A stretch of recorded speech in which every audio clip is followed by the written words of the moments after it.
Mga idol, good morning. Yan, kamusta kayo? Kamusta ang mga radyo nyo, mga idol?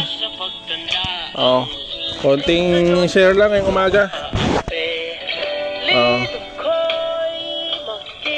Ito si Baopeng ko. Baopeng UB25M. Yan, nandito kasi kami sa rooftop, mga idol, oh. Yan. Saka FM mode nga pala ako para libangan din. Yan, naghabang dito sa taas, nagpapainit.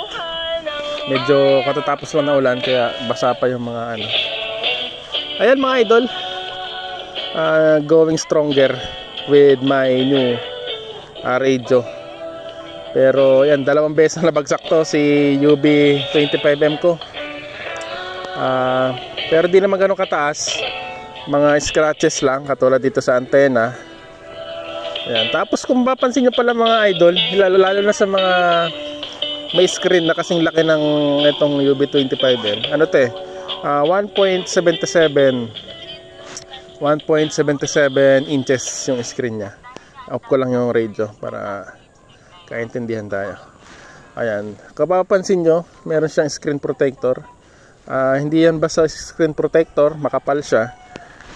Yan, kung makikita nyo. Dahil ito, wala kasi akong mahanap na tugma dito sa screen nya. Sumubok lang ako isang beses. Sinubukan ko yung screen protector ng mga smartwatch. Kung pagkakatanda ko, Redmi, ano yun eh.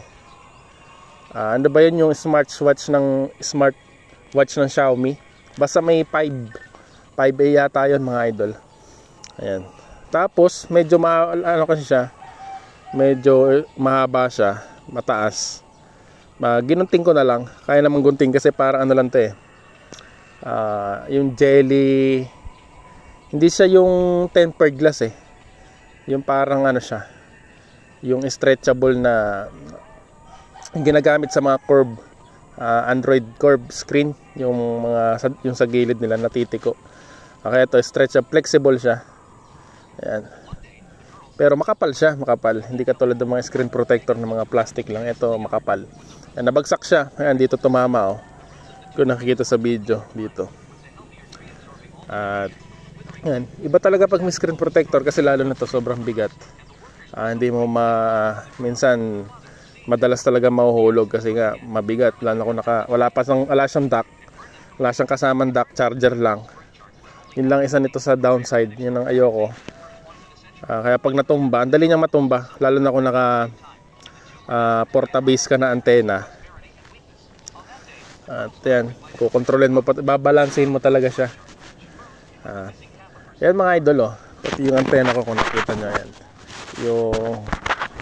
Yung J-pole ko. Sulit na sulit yan mga idol. At nabili ko lang nga yan dito sa amin. Nasa 900 lang. Pero kung gagawa kayo, may mga gamit kayo, may mga magaling kayo sa mga ganyan, DIY, mura lang siguro, hindi kayo gagastos sa mga 500 o kung 500 man, materyales, marami na kayong magagawang antena ganyan, J-pole. Tapos ito yung ano ko, yung ting-ting whip antenna ba tawag dyan, yung Nagoya 711. Kung nakita nyo itong kawayan na to, yan, nilagay ko siya sa taas. Gamit ko siya dun sa isa ko pang portable na radio, yung base, yung BF888S. Ayan, ginagamit ko siya kasi pag walang tao dito sa bahay, maalis ako, dala ko tong radio ko na sa mobile ako. Ayan, malayo na abot kahit naka UHF ano ako, frequency. At yan mga lodi, oh.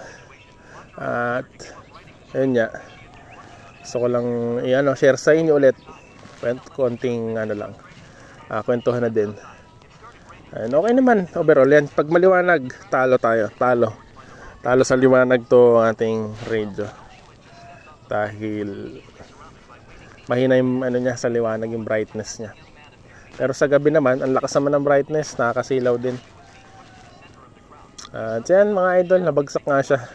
Kala ko nagasgas na, pero wala naman siyang gasgas. Dalawang beses siya nabagsak ngayong umaga pa lang. Yan. Ang nakita ko lang nagasgas itong sa antena. Dyan mga idol, good morning sa atin lahat. Until next time ulit sa ating video.